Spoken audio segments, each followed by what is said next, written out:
Hey, legends, welcome to the Pot Noodle on Celtic Down Under. I'm your host, Jared, and I'm joined by Shane. Liam is grocery shopping, so he's not here. Thought we were going to have him for you tonight, but Bell failed, so he's on the international break. But yeah, me and Shane will get it done for you. Hope you enjoy the show. How you going, Shane? Yeah, good. Thanks, mate. Good. Did all my grocery shopping over the weekend, so good to get that out of the way. Sorry, Liam, it wasn't a dig at you. I promise, mate. In all seriousness, hey, I love you, big fella. No, really good, really good. Got to see some hoops over the weekend. You know, I love. Well, you do too. Love your basketball. I love my basketball. We had an NBA team in Australia for the very first time. So got out to witness that game on the weekend, and it was some beautiful weather to get out and about in Melbourne town. So I made sure I made the most of it. Very first time, really. Yeah, and first NBA. We've had other American representative teams, and we've had the Dream Team, but we've never had an actual NBA team come out to Australia. This was the first time, and Okay. play. I think maybe Oh, I'll okay, add that as that's a what it is. Yeah, stipulation. yeah. I could have sworn I saw a team play over here back years ago, probably a couple of decades ago. But anyway, good fun. Doesn't matter. It is what it is. So, yeah. Well, interesting weekend. Celtic game last night. I know a lot of people had the same problem as me. You had the footage, no commentary. Lovely. Thanks, Celtic TV. If it wasn't inside the first 5 minutes, I'd tell you what I really think. So that made watching the game absolutely awkward. So I only watched the replay with sound. So I got no idea if there was any booing or if Brendan lost his rag and did an Ange yelling at someone to play it effing forward or what the go is. I got no idea. But yeah, it was a bit of an interesting game. So Celtic 3, Motherwell 2. Now, I'll just do the usual, get the starting lineup up. So, come on now. I had that on my screen altogether. Just bumped the wrong thing. So, Schmeichel in goals. The Bricky at right back. Carter Vickers, Scales, and Srirachi at left back. Pretty much the lineup I picked across the back there on the Thursday pod last week, except I said it would have started Colby Donovan instead of the Bricky. Then middle of the park was an absolute nightmare. Was not expecting that. So Kelmac, McCowan, and Hatate. And then up front, Iheanacho with Tenecti on the left, Mater on the right. So what was your thoughts when you saw that lineup, Shane? Not midfield was a little bit of a surprise. Everywhere else was kind of to be expected, or at least within reason. So Srirachi coming in for Tierney, and yeah, it was definitely I could see why Ralston was picked ahead of Donovan. I don't even know if Donovan made the matchday squad in the end, so I'm not too sure if he's No, carrying it wasn't. something or whether he's just left out. Just Brendan giving him a bit of a break, but definitely midfield was the one where I was a little bit like you, just sort of piqued my interest having Hatate and McCowan partner Calmac in that midfield three. I found that really interesting. It felt like Brendan wanting to make sure he had some players that were really wanting to push forward at every opportunity by bringing those two in. And then up top, I wasn't really surprised with what Brendan persisted with, to be honest with you. So yeah, just the midfield for me was a little bit interesting, if shall we Yeah, say. with the midfield, Shane, like so wanted to see Bernardo and Engels, one of those two, or both of them playing as a double pivot, because that's what I think we need to get back to, that sort of setup. And we've spoken about changing the system and all sorts for a while now, but yeah, that was a bit of an interesting one. But the thing there though was you got Kelmac in the six, and then you got Hatate and McCowan playing as eights. Like neither of them is a 10, is a pure 10. Both of them think they are, but they're better off as an eight. And it was a bit of an interesting one there because you've got McCowan, who tends to be all energy. He's a good footballer, right? But Motherwell is his level of a club. He'd do great for them. At us, he's a squad player. There, he'd be a starter and be an impact player. So McCowan starting, I'm like, okay, he can get the job done fine, no dramas. But it's not about the skill with him in his role. He's more the energizer guy for us. And then on the other side, you've got Hatate, who can't can't make a short pass to save himself at the moment. Like I think there was one pass early on to Srirachi. I don't even know how early on it was because by that point I was kind of delirious. But there was this pass to Srirachi for a shot that he missed. I think that was the only short pass that I saw where he played a ball, a through pass to play someone in. The rest of the time, all his short passing was just absolute rubbish to me. I was like, what's he doing? So, yeah, I'm finding him a bit frustrating to watch. I didn't mind Hatate in all honesty, but what I sort of, I guess, didn't really like about the midfield trio was that I like there to be a point of difference between all three. You've got your Calmac playing in that sort of pseudo quarterback role, if you want to call it that. And then you'll have a Rio in, but then I think you need someone to balance it out a little bit. And that's when you look at it an Arne Engels or a Bernardo or even a Negrin, someone that maybe is a little bit more what you consider box to box or might drop a little bit deeper. I think if you have Hatate and McCowan, where I get a little bit perplexed, not saying they're exactly the same player, but what they try and achieve feels very similar. As you said, they both think they're number 10s. They both try and play forward. They're both sort of attacking, looking to get on the ball and always look forward and maybe even bite off that pass that isn't there all the time for other players. And I just find that's a little bit too similar. I like there to be a point of difference across all three. And I feel like that balance didn't really work in the first half. And it looked a lot better when Brendan actually made the changes and we had Negrin and Engels come on. And I felt there was a better balance amongst that midfield three. I'm going to take what you're saying, and I'm going to go a little bit on a bit of a tangent, right? I agree with 100% what you're saying. When we would play, say, remember when Rodgers was at the club, you couldn't play him at the same time as you play Turnbull. Two players very similar. Yep. Then you have a look at, I like the midfield to have balance. So if you think back to the early Sir Alex Ferguson era, Man United, when they had a midfield combo there of Roy Keane as your defensive, like destructive guy. Then you had Nicky Butt, Paul Scholes. So Nicky Butt was more an 8 who could also help in the 6 sort of role, was the middle to defense sort of link up player. And then you had Scholes, who was more that 8 playing forward into the 10 sort of role. That's the sort of thing that I think you're talking about in terms of when we made those subs. You've got Nigrin who comes on and he can play an 8, but he's more looking to play forward into the 10 and play it forward, where Engels is more of a come in. And Kelmac can play his role because now he's got someone there to do his defensive work for him if he needs to go and press forward to get on the ball and get into that 8 spot. So it gives you someone who can cover middle of the park to the 6 role. That's the way I see it. Like you need the way the game is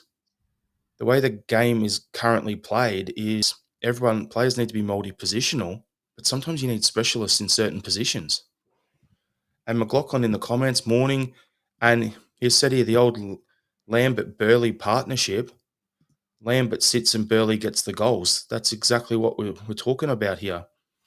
So, yeah, it's a bit of an interesting one there, but yeah, the middle park, the balance at the start just didn't seem right in that midfield, and it's ridiculous that I feel like we're nitpicking, but at the same time we're not, because we need to have these conversations. At the start of the season, we're like, "Oh, our midfield's the strongest part of the team," and it's our biggest headache at the moment. Yeah, we've never really found that balance, have we? Like Brendan has chopped and changed constantly throughout the season. I can't remember where he's given the same midfield trio 2 matches in a row, really. He's constantly tinkering there because he's not happy with the balance. And this was, for me, an odd one selection-wise. I agree with what you're saying. We need a little bit of point of difference between all of them. And your example of the Man United under the Ferguson sort of back in the Ferguson days, I should say, is sort of what I'm leaning on. They're kind of, I guess, 2 8s, but you don't need them playing exactly as 2 8s. And we saw that balance, as you said, was a little bit better. Nigrin comes on, he's moving forward, he's constantly driving into the box, he's playing in that pseudo number 10 role. Engels is being a much more physical, he's being that enforcer, he's trying to stop Motherwell playing out and so forth. And all of a sudden, that balance was a lot better, I should say. And then, as you alluded to, Kelmac gets on the ball, he's free, and all of a sudden he's driving forward with the ball now. And we know we look a lot better when Kelmac's actually got the ball coming forward, running at defenders in an opposition's half instead of our own, trying to pick it up and shift it, right? So it'll be interesting to see what Brendan does from here. I think it's good food for thought. But I think we need to find that balance and sit with it, and then make sure that if we are making subs, that they kind of, I guess, still work with that balance instead of kind of hamstringing us a little bit. Yep, 100%. So Yeah, it's Robert Gibson saying here, footballers who can play football is required. And like, I let, if you want to, Shane, usually would say how you feeling heading into the game. We've already covered that off. Chat about the first half. I'm just going to be in general here. I thought the game, we won the game, but I don't think we deserved to. I think the overall way we played it was pretty honking. I know that might be me though watching it without sound. So you get in your own head watching, right? So I'm feeling pretty negative about this game. I actually think that was 2 extra points of one. I think Motherwell deserved a point out of that game, in my opinion. So it was a bit of a, but you probably saw it completely different, Shane. Not completely. Definitely for the first sort of 60, 65 minutes, I don't think we were the better team. And I think you could argue that they were most certainly on parity, if not the better team themselves. The first half in particular, I thought was really interesting. We were very patient in our build-up play. Credit to Motherwell. They came with a plan. They were undefeated in something like 10 matches or something like that coming into the fixture. So they've done pretty well under the new gaffer. I think they've only won one in the league and they've drawn 5, but they haven't dropped, they haven't lost, I should say. They've clearly dropped points, but they haven't lost. And, they were keen to play out from the back. They took a few risks. They had something like, I had the stats in front of me before, but they had something like 400 passes or something like that for the game. Now, I can't remember the last time a team in the Premiership, maybe outside of Rangers, came to Celtic Park and had that many passes for the game. They clearly wanted to play and they tried to play. And, I thought we were really patient. Part of that was just our own inability to break the lines. The other part, I think, was, and that imbalance in midfield we were talking about. The other was, I think they defended pretty well. And they frustrated us a little bit. We couldn't create anything really. There were some half chances, some small openings, but overall there were no gilt-edged chances in the first half apart from the penalty which we scored from, which was clearly there. It's a handball. Iheanacho puts away the penalty. But then just on halftime or just before halftime, obviously they get their opportunity. And Stamilotopoulos, shout out, Aussie Stamilotopoulos, who scored a brace for the game. He obviously gets in behind Scales and in front of Carter Vickers, and Scales probably needs to do better with the cross, and he nods it in. And to be fair, they probably deserve to go in and parody at halftime. Okay, a few things for you, Shane. Stamilotopoulos is Aussie, Greek heritage. My nickname for him, Peter Lawwell's wet dream, because of the additional money you could do for the name, getting the name on the back of a jersey for each extra letter. So he'd love it. But anyway, now I'll get back to the stats for you. As you were saying, 368 passes Motherwell had, with only 38% possession. That's saying something. And their pass accuracy of that was 79%, which is bloody good. Usually if a team has 38% possession against us, their pass accuracy is probably down around or whatever it is down around the 50-odd, 54, 55% sort of range. So that's actually really good. The thing I can never figure out is how we have 62% possession but have 17 fouls against us. Like, it's still, I cannot fathom how that works. But it's been pretty much every game. It's not like we're pressing the way we were under Ange, where you press that hard and, yeah, it's just you're going to rack up a few fouls. You can live with that. But the way we're playing, where it's hold the ball, recycle, pass back, I don't get how that happens. It makes no sense to me. Yeah, I there were definitely a couple of fouls where I thought, well, that's a really odd decision. But I'm going to be honest, I didn't notice the refereeing an awful lot this week. Absolutely noticed it previous weeks gone by, particularly in the Hibs game, but not so much this week. There are a couple that were strange, but overall, I don't think it really impacted the game. No commentary and no sound kind of makes it hard when you're trying to watch a game and you're like, huh, what's going on here? Mm. So you kind of notice the game being interrupted a bit more. But yeah, Robert Gibson saying it here, this eye test, no commentary tells you if it's pish or not. No wanker getting inside over 173 sideways passes. Fair call. McLaughlin saying if he can sort out his defense out, Motherwell could be quite handy. I saw someone somewhere saying if Brendan was to get the flick or at the end of the season leave, we could do worse than get this Motherwell guy in. The way he's turned them around and has organised the team and how exciting they are to watch. Like, I don't know much about him, but I've seen that said in 2 or 3 different spots. It's a couple of different WhatsApp chats and a few other things. So bit of an interesting little shout there. But yeah, first half average, second half, yeah, as you said, till about 60 something minutes or whatever. And then we got some subs, we got a bit of balance, and we got on top of things towards the end there. But yeah, the goals, Nigrin's goal, that was just hard pure work. We actually pressed. Goalkeeper shut the bed, and great little toe poke finish to get up above the keeper in the top of the net, put the laces into it. So yeah, I'm happy with that. And yeah, the other one I wanted to say is Balak with that goal. It's good to see him like putting the cross in, getting an assist, and looking lively while he's out there. He looks like he's starting to come into it now, building up to it. So yeah, I don't know what your thoughts on those goals were, Shane. Oh, look, I thought just overall the second half was a little bit similar to the first, and it definitely felt like when they got the penalty, and the penalties there, I think VAR made the right decision in the end. That was fine by me. He clips the attacker. It's late. It's unfortunate. It's a penalty. It's very close, but it's a clear pen, and so Stamalotopoulos obviously converts the pen. They go 2-1 up. It felt like there was a fire lit under Celtic at that point. All of a sudden, the intensity changed. There was a real willingness to drive at Motherwell, which hadn't been there the entirety of sort of the first 45 and the next 15 after that. And then the subs were really crucial to that. So not only did we get a better balance in midfield, obviously Brendan had a big decision to make up top. He brings off Tanetki instead of Maeda, who Maeda was having an awful game on the right, absolutely awful, shifts him to the left, brings Jamesy on. You've got that directness with the wingers looking to hit the bite line and just go straight away, right? And all of a sudden, we start getting the ball to the wide players, both Maeda and Forrest. We start getting the ball to them quicker, so they've got one-on-ones. We're not waiting. We're not underlapping. We're not overlapping. It's literally get the ball to the wingers, let them go to work. And all of a sudden, at that point in the game, they were pegged back and they looked a little bit lost. And to their credit, they did hold up pretty well defensively, but we kept pushing and pushing. And as I said before, there was an intensity and a desire there that wasn't there, particularly in the first half.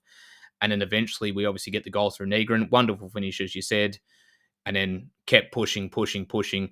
Shout out to Balak Wisher. I've been really critical of him the past few weeks. I really liked his cameo. I really like the smarts from the assist. So it's one thing to come in all guns blazing, but he was really smart just the way he peels away in between the two Motherwell defenders to be able to get the ball. Really, really smart play. Puts in a dangerous area. Murray nods it in.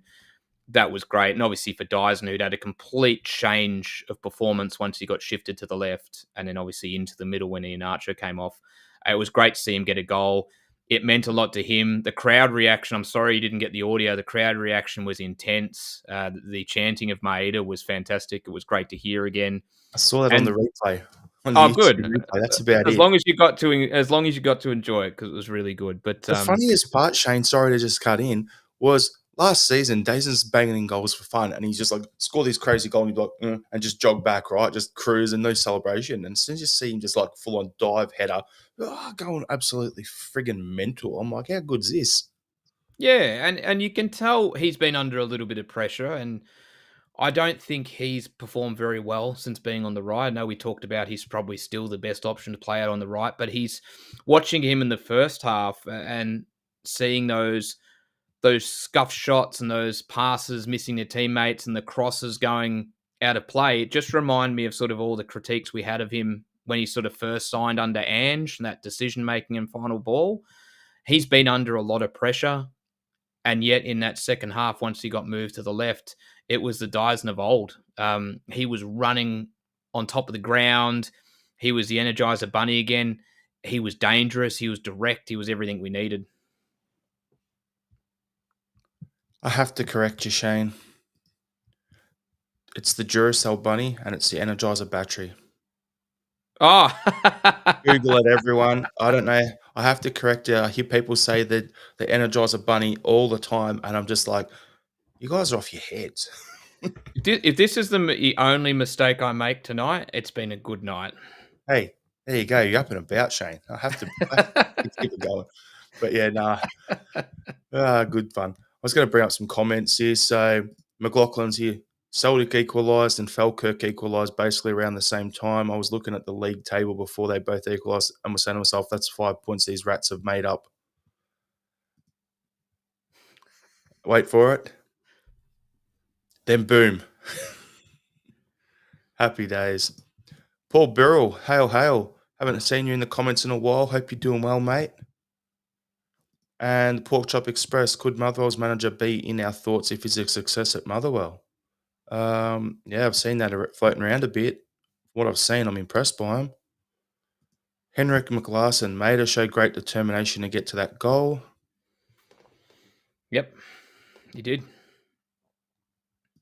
And then Pork Chop saying to replace Brendan when he leaves. That's the rest of the comment.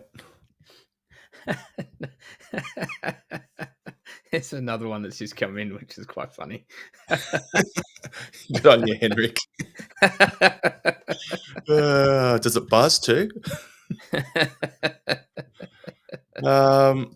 Heavy Visor saying we need to pull our socks up now in case the Huns get a half decent manager. Yeah, we'll be getting into that shortly, but yeah, it's going to be an interesting one. But yeah, any players you want to specifically talk about for the game? Yeah, I do, and it's a little bit of a left field one. I want to talk about Ian Archo. So obviously scored the pen, of course, but I wasn't crash hot on him signing for Celtic, really. I think it was at a time where we were all hypercritical of the board and the decision making and some of the transfer targets that we hadn't managed to meet yet again. I've liked what I've seen from him so far. I like his work rate. I like what he brings to the team. I like a little bit of the dynamic that he has when he leads the line. But what sort of caught me about him on the weekend against Motherwell was kind of something a little bit different, which was when Negrin scores the goal and equalises, Ian Archo's got the ball. Ian Archo's the one that taps him and says, we've got a third goal to get. We need that. We need to get that winner. And so, that leadership in that moment for a player who's only literally been at Celtic for a couple of weeks to go to Negrin and say, no, we're not going to over celebrate this equalising goal. We need to go and get the winner. And then if you look at the footage after Maeda scores, who's there celebrating with him pretty energetically. Yep, he's right there with him celebrating. And I'm a real sucker for players who come in and take the club to heart and kind of put the club's interests immediately at the top of everything and show that love and appreciation for the club and what it means to play for Celtic. I'm a real sucker for that visual stuff, and I love what I've seen from him so far. So I have no issues with him leading the line for the rest of the season and beyond. I had no problem with him coming in because it was pretty simple, Shane. We went in for him when he was leaving Leicester, and he ended up going to Seville and then getting loaned to Middlesbrough and just struggling at both of them, right? He's 28, so he's in his peak. He's played under Brendan before. He's got all the pedigree and everything. It's just a matter of the way he's come in and the way he's putting the work in. He's just that natural finisher, that box-to-box guy we haven't had. That fox in the box we haven't had in a while. And I had to do that as an old FIFA 98 term or something like that for everyone. But it's one of them where I think he's realised I should have come here a couple of years ago. I made a mistake. It's time to make up for it. Let's go. And he's getting out there and getting the job done, and I'm loving seeing it.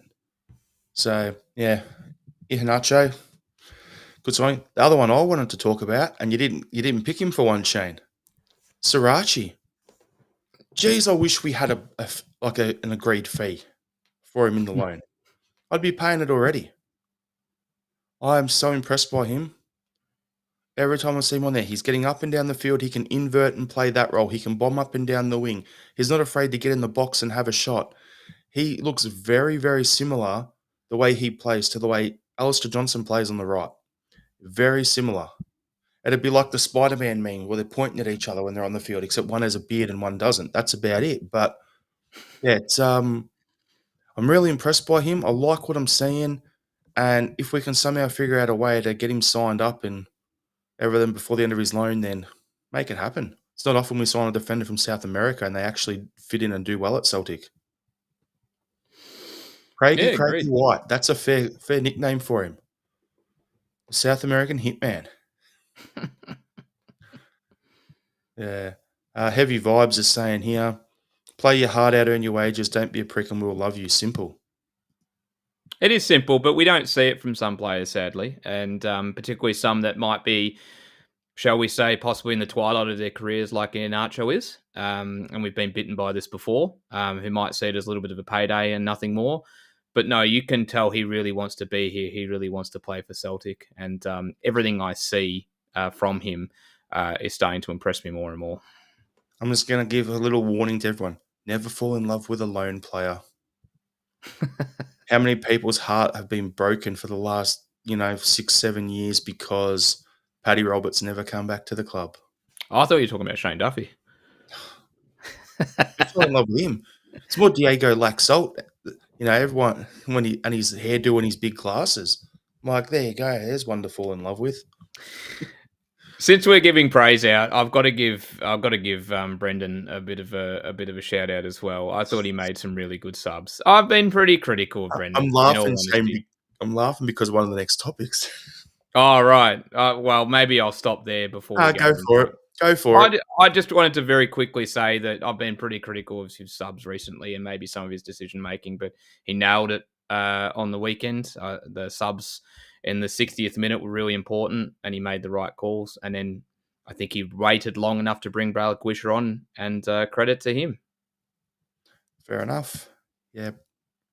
I'll leave what I'm going to say till later, but Craigie White. I had a loan of my cousin's girlfriend. Yeah, that didn't go well. At least you got to give her back though. So I'll just go there. Yeah, I'm going to let that one go, I reckon. So we'll move it along a bit then. So we're going to talk about managers. So I'm just going to bring something up on the screen. Where are we at, everyone? Where are we at? Oh, here we are. Manager sacked on the Rangers thing. So commence the rebuild. Start the season poorly, manager sacked. So that's where they're at the moment, up the top left on the Rangers wheel of the season. So, oh God, I'm going to bring a couple of these up because, Russell Martin, gone. Had to get a police escort. They wouldn't let him on the bus. Interesting situation there. So they've sacked him. He's officially the shortest serving permanent manager in their club's history across the dead club and the current one. So we'll get into who we think will replace him shortly, Shane, but I want to bring up a few of these tweets and memes and stuff because I just had to, right? So Paddy Power, they never miss. So what you like about Rangers, they'll be tough to beat in the Scottish Championship next year. So they never miss those guys. Inside the SPFL, what an unbelievable day of Scottish football. Aberdeen trounced Dundee for their first win and goals of the season. Celtic win a dramatic 5-goal thrill in injury time. Falkirk dropped 2 points at home to Rangers.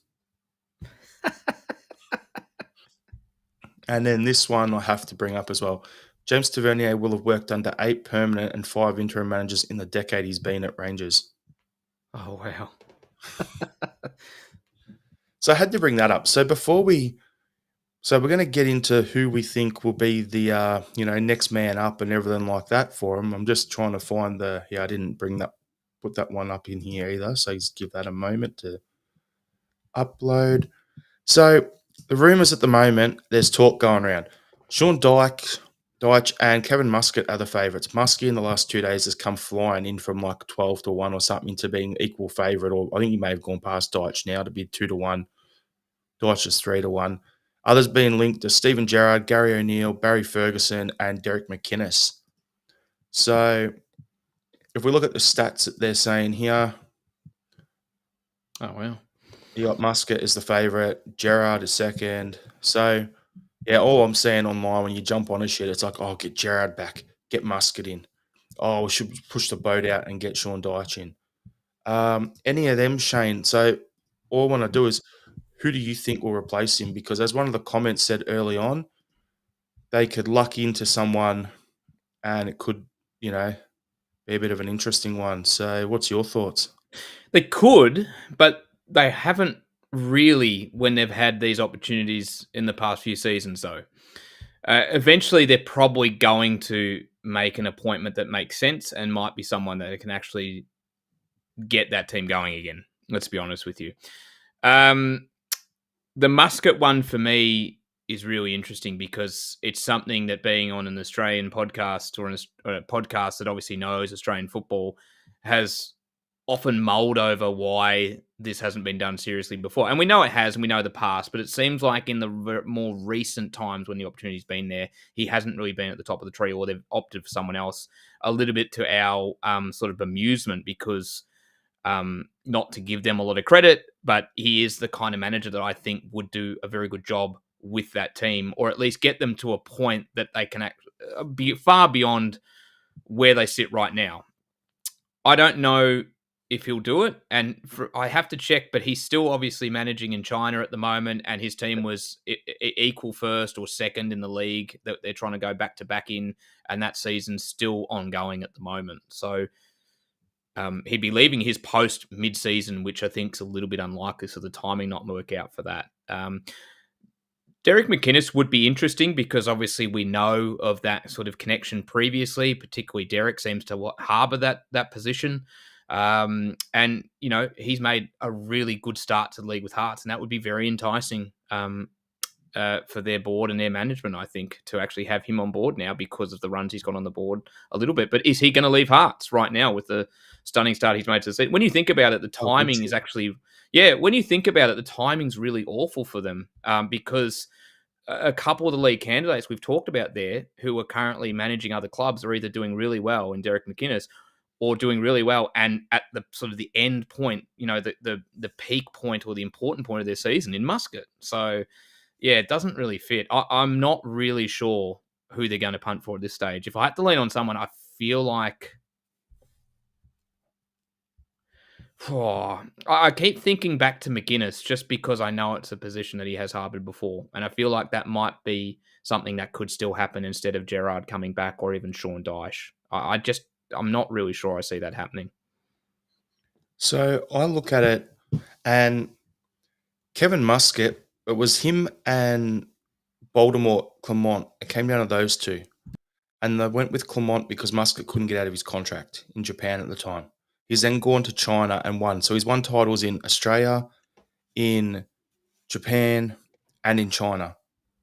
He's a winner. He's one I don't want to go there. Not because I fear him, but he's the sort of guy.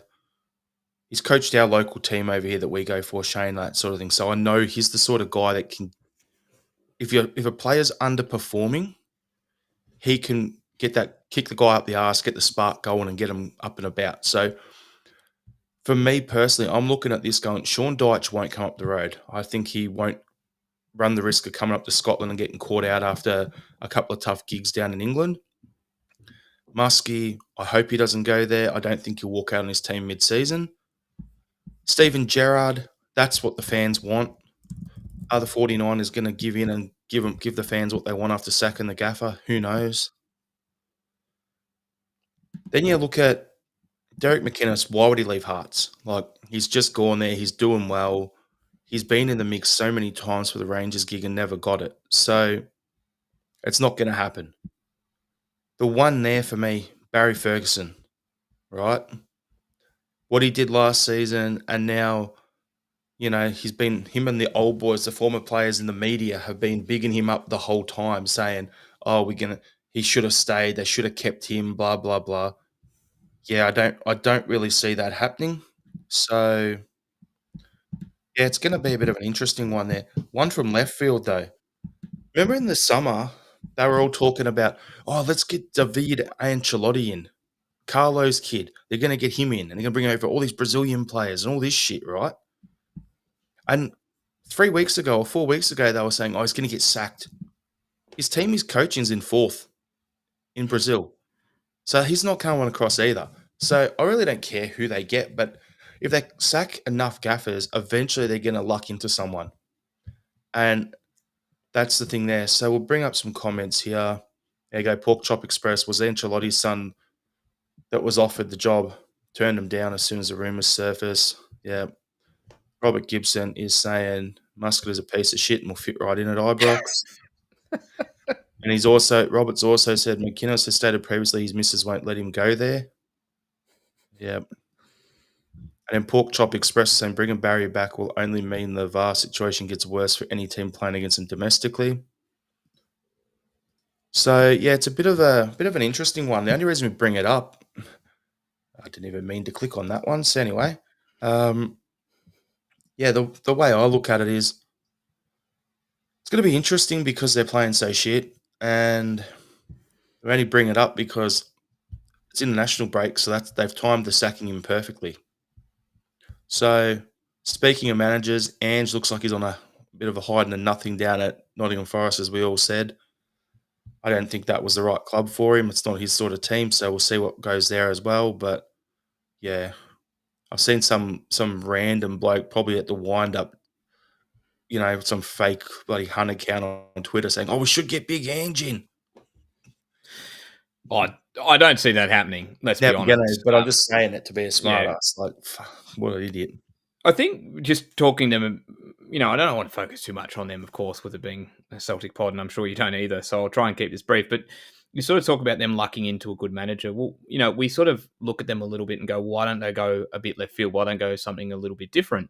And they kind of did that with Martin, and it really didn't work. And the next person, Pedro. true. So the next person that comes in is going to have to be someone that you would think, ideally, from a fan's perspective, is someone that's going to be staunch. Let's be honest with you, if I can use that phrase. Wears his Um, brogues and knows the city. yeah, exactly. It's going to be someone that re-embraces those qualities that they hold so dear. So, someone like a Barry Ferguson, as much as you're saying, they're bigging it up and doesn't seem likely. Well, they know what they're going to get with him. They know they're going to get someone that is, I guess, their club through and through, if you will. So I can sort of see that happening. I'd be surprised if they go for someone a little bit sort of out there. They're not going to go for a Russell Martin type or like that anytime soon again. It's going to be someone that, as I said, you sort of put into that staunch bracket.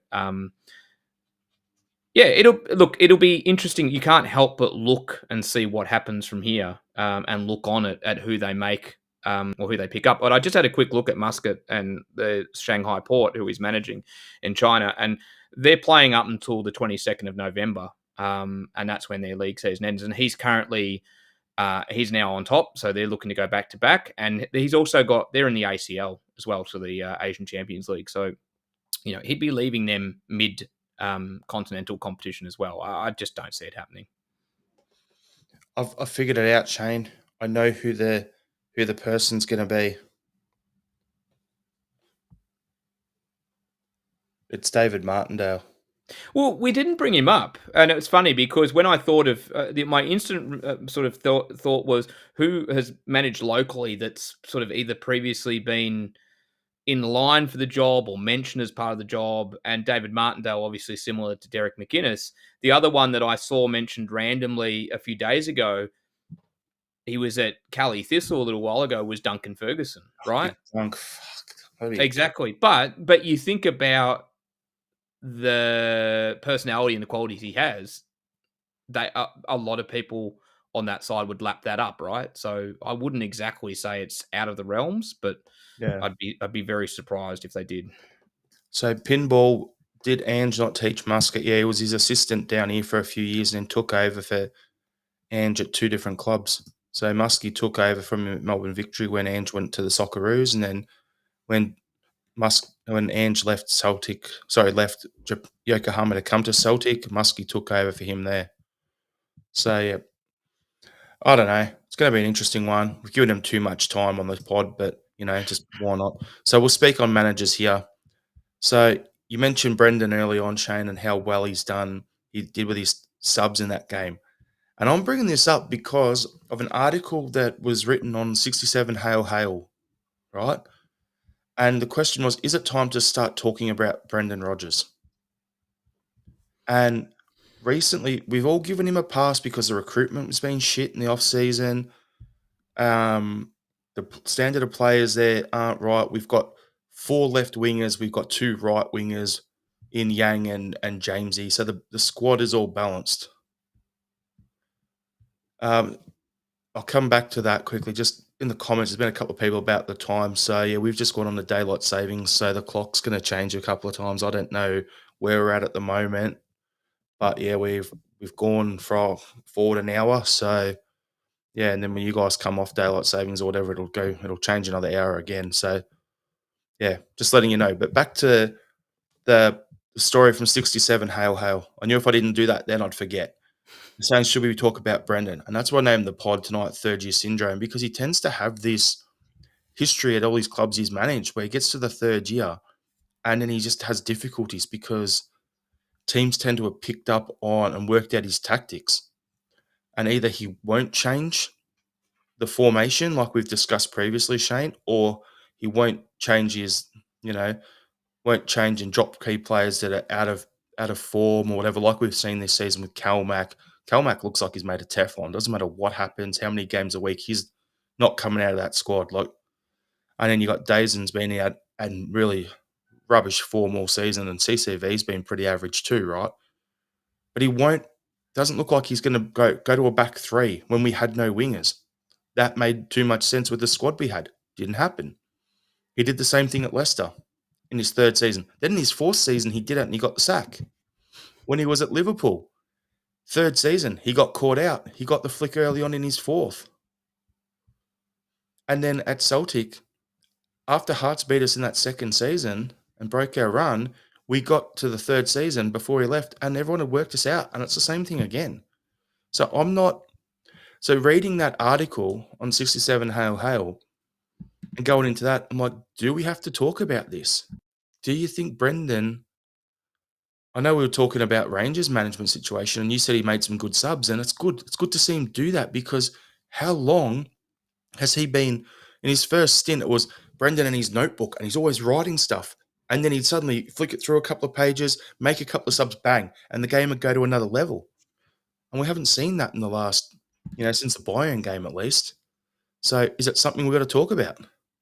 Yeah, I think so, and I think it's something that we have sort of mulled over a little bit on this very podcast a few times since you sort of look back and go, the peak of where we've been to under Brendan since his return was probably that tie against Bayern Munich, where we were literally only seconds away from taking them to extra time.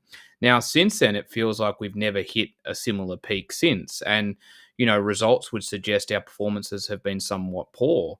And look, I think we're looking at this and this is why it's a little bit difficult to qualify sometimes, because we're looking at this at a time where the frustration with the board and the management and the direction of the club in terms of buying and selling players and the running of the club is very much at the forefront of everyone's mind and has to take the lion's share of everyone's criticism. But as I've said previously, that doesn't exactly completely absolve Brendan from his match day responsibilities, his team selections, and obviously selections on game day in terms of substitutions and tactics. And there's definitely been a couple of occasions where I feel like he's done things that I'd go, well, that doesn't make sense. There was a game in particular where I was pretty critical of him and some of his decision making. So I think it's definitely worth having a discussion about. And sometimes we need to. We can't put all eggs in one basket and say, well, he just doesn't have the players. He still has a playing squad there that has enough quality to get some results in the games that we haven't and to play better than some of the performances we've dished up in the last couple of months. So, he's definitely in line for some criticism. I don't necessarily know if it's anything, if we're talking about moving him on or anything like that. No, I'm not at that level by any stretch. But I think there's some valid criticism we could throw his way that maybe he has been a little bit, you sort of call Calmac Teflon. Well, I think sometimes Brendan, it seems like he's a little bit Teflon. And there's some criticism that I think should stick a little bit. And, I think the international break that's come gives him a little bit of a chance to reset after what he saw against Motherwell and the way that he summed up the game. Gave me the impression that he was going to take a lot of that on board for when we came back from international break. So we'll see how we go from there. But there's no doubt been some pretty disappointing performances in this, number of months since that Bayern game that you can't just put all down to recruitment. Yeah, and that's why we're bringing up. I'm not saying to sack him. I'm just we just want to have a conversation about it because, as Pork Chop Express is saying, he was figured out long before the third season come around. Pegleg Lonergan saying, our current funk is solely the result of literally shambolic amateur hour recruitment. The criticism I have for Rodgers is his slavish devotion to the 4-3-3. And that's the same for me. It's the formation issue. But some of the other thing, so we'll go, here's heavy vibes, is who's going to be better than Rodgers? He wins even when the board don't back him. Needs to change from 4-3-3 though. There's that thing again. Square Sausage Mix saying, can't stand Rodgers football. So John Hutchison's saying here, morning Jared and Shane, did we not go to a back three against Braga in the second half? Yeah, we did. And we did look better in that formation. But then he's gone away from it completely again. And in Pinball saying, does Brendan have no say or influence on who is brought in? And that ties into the next point I was going to say, Pinball, because we can talk about Brendan and the recruitment. But then when the club brings him in, everyone straight away goes, oh, is that a club signing or a Brendan signing? And then you look at it, when Yamada came on against the Huns at Ibrox, he looked quality. He was physical. He was throwing his body around. He looked good. Hasn't been sighted since. Inamura come in pre-season. He was flying up and down the left. He looked really good. Brendan won't play those two. So it's like, and then you got Simpson Pusey's come in. What was the point of loaning him if he's not even been signed? Does he really exist? Or is that some just some sort of fever dream we've all had? I don't know. So I just look at it that way. As Porkchop saying, what about playing a system that is round pegs for round holes, not square for round? And that's exactly what it is. So the way I'm looking at it is it's the formation and which players are getting games and who's not. Like, it's a bit frustrating. Robert Gibson saying Brendan Rodgers like a budgie in front of a mirror. It's all about him. Roscoe saying yesterday was amazing. Late winner is always good, and it's a big but. Had Motherwell not gift wrapped the present, there was a second goal, then I think we'd be in deep shit, if I'm being honest. 100%. So, yeah, I'm just looking at it going, and there you go, Pegler saying third season. His first season back, we were worst culminating a brutal home. So it's one of those things where I just look at it and it's just frustrating. But the other thing as well is like we're constantly talking about passing the ball backwards. So we've had 1, 2, so the 2 Kyrat games, the Rangers game, and a Hibs game. So we've had 4-0-alls in the last month? Last 6 weeks? Something like that. There you go. So, and we've had a 1-1 draw at Red Star. So the football's not that great. So it's one of them ones where I'm just looking at it going, do we have to talk about this? Because, yeah, we can talk about the recruitment and it's not good enough. And we've got to pile the pressure on the board on that front. But at the same time, the buck stops with the manager. He's the one picking the squad, putting the players in what positions and saying, do a job. And the right has been so weak that Maeder's out on the right. And he's actually, as we spoke about last week, Maeder on the right is probably as his worst position of the front three. But it's better than what we've got at that position. Yeah, look, it's a very interesting discussion, and just to play devil's advocate, or to look at it the other side for a second, as poor as we've arguably been since that bye and tie, we were a penalty shootout away from a treble, right? So it's not exactly, this club demands success, and we demand success as fans, and we want to see good performances on the pitch, and we weren't that far away from having a treble, and we're second in the league this season. We haven't lost yet. But there's other elements around that where I think performance-wise, we just haven't been at the level. And you're right. Sometimes that fall, and it's, it's a dynamic, right? Sometimes that can fall on him, and sometimes that can just fall on players not performing, right? And I think you just need to always make that delineation of, well, what do we think was his responsibility and what wasn't. But for me, there's enough of a sample size of what we've seen, particularly this season, that we can look at him and say, well, I think there's some valid question marks, not even just this season, going back a bit further, right? And what gives me a little bit of faith, and I don't know if I'm just getting stuck into the recency kind of thing of the result, the way we played against Motherwell in that second half was really encouraging. The way we drove the ball forward, the way we pressed them, it was like a switch had been flicked. And listening to Brendan after the game and the way he spoke about it and the way it was very much about the players and the way they changed it when the subs came on and the determination and drive they showed. The fact that this goes into international break, the fact that he got to see a midfield three work, getting back to our early discussion, that seemed to really balance out well. Maybe he's going to take that on board a little bit and go, how do I bottle this and make sure this is what we're seeing week in, week out? Who knows? But yeah, there's definitely warranted questions there, right? Absolutely. And maybe he's been a little bit, he's been able to escape a little bit out of criticism through a couple of reasons. One, because of obviously all the upheaval with the board and everything that's going on there, and our complete dissatisfaction with the way things have been run at that level. But also the fact that obviously our city neighbours are nowhere to be seen in terms of this title race as well. And I think when you have them up and around the mark, if we're not playing up to the level we expect, the pressure is dialed up a little bit. So he's probably been able to escape the criticism through a couple of fronts, but there should definitely be some queries there. I'll just bring up a couple of comments here. So Eamon saying Brendan has little or no final say on the players, so he can just highlight some.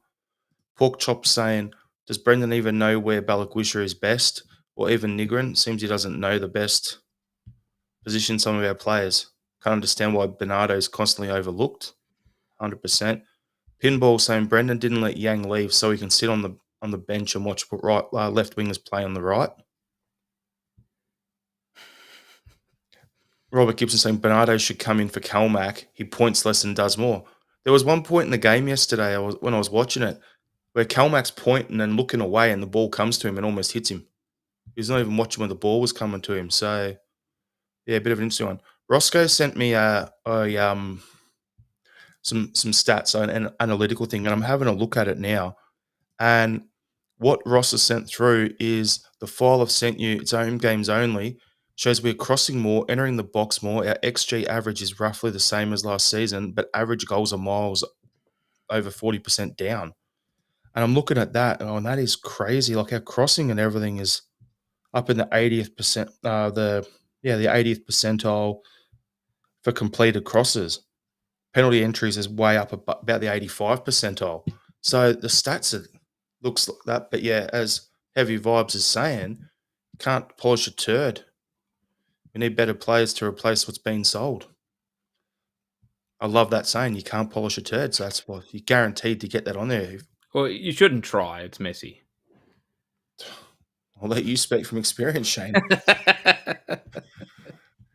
Allegedly. Yeah. Pinball saying people think Jamesy's close to 40. That guy's 34. Has at least another 2 full seasons in him. Yeah, I rate him. I think ideally he would be the perfect guy to have as our fifth winger. So if we had 2 on the left, 2 on the right that was starting quality, and then we had Jamesy to cover if there's any injuries or if we've got to slot Maeda into a striker role or whatever, Jamesy rotates. That's perfect, right? We saw how important he was yesterday. Yeah. Brendan wanted direct wingers. He wanted one-on-ones with the wingers against the fullbacks. So he brings Jamesy on. He says, I want you to get the ball and just run at your fullback and try and hit the byline. And that's what he can do, and he can do it really well. So Robert Gibson said, does Calmac not know it's rude to point? Someone said that. I think it was Robert who said it. And Robert's followed with, my mum would give him a slap if he pointed at her and a kick in the balls for good measure. He's up and about. Here we go. It's good fun. So, smell of the glove. Unfortunately, the board and recruitment team won't be ready for January window opening to help the forward line. Will be the usual loans and last day. It's going to be a nightmare. That's the easiest way to sum it up. I don't have faith at the moment, but yeah, I think we'll leave that. I have to. Pork chop. VAR polishes turds every week with a helping hand towards the Huns. Had to. So, I just wanted to talk about because it's Monday, obviously, members of the Celtic Fans Collective will be meeting with Celtic today after the banners from the game yesterday, which I'll bring up. Celtic board unfit for purpose, and the other one was fuck the meeting, resign, that were put up. Like, I'm looking at this going, I've had a look. I just got the update from the collective, and they're saying that they've got the Green Brigade. They went direct to all the ones, the Green Brigade Boys, Celtic, North Curve, Celtic Trust, and all that. So they've actually managed to get some people added so the Fans Collective will be able to go. My concern is I look at this, and as we discussed, I think last week, I hope that the meeting isn't treated as a one-off and it's used to plan further. The 7 points that they spoke about, and it's like, this is what we'll have a little meeting about this topic down the road, and they'll schedule it all right. Wishful thinking. What I'm worried about, Shane, is the egos in the room. Because can you see Michael Nicholson and Chris Mackay and the Celtics side actually being seen to give an inch to anything to do with that, in their view, has the Green Brigade's fingertips all over it? I can't. And on the other side, do you really think, it's going to be the same? If they start getting attitude from the Celtic side, are they going to give it straight back? So I really hope that doesn't happen. But I have my doubts on what will come out of this. But I'm watching it nicely, and we'll see where it ends up. But come on, guys, all play nice for once. Yeah, maybe I just live in a perpetual state of hope, but I'd like to think that this could lead. Rome's not built in a day, right? I don't think we're going to get anything from this immediate meeting that's going to absolve everybody's concerns, or even necessarily absolve some people's concerns, right? But this needs to be a positive step forward. We can't hit a brick wall with this first meeting. There needs to be an understanding that this needs to be a constant dialogue and a continuous dialogue to work together. So, look, until we know what happens, I think I'm going to choose to live in a state of hopefulness about it. But if for some reason, as you said, that inch isn't given, and there's a little bit of a little bit of a brick wall put up, it won't surprise me either, sadly. Yep. So, yeah, let's get some comments here. So, John Cairns is saying, lads, Mater's checked out. Who's the player we replace him with for results, or do the board force him to place to maximum sell-on value? What do you think, Shane? He didn't look checked out in that last 20 minutes. That's the most energetic I've seen Dyson for a little while. In fact, arguably all this season. But look, I think he's at the peak of his. He was arguably at the peak of his value, in the window just gone. But he'll certainly be at a similar level this window.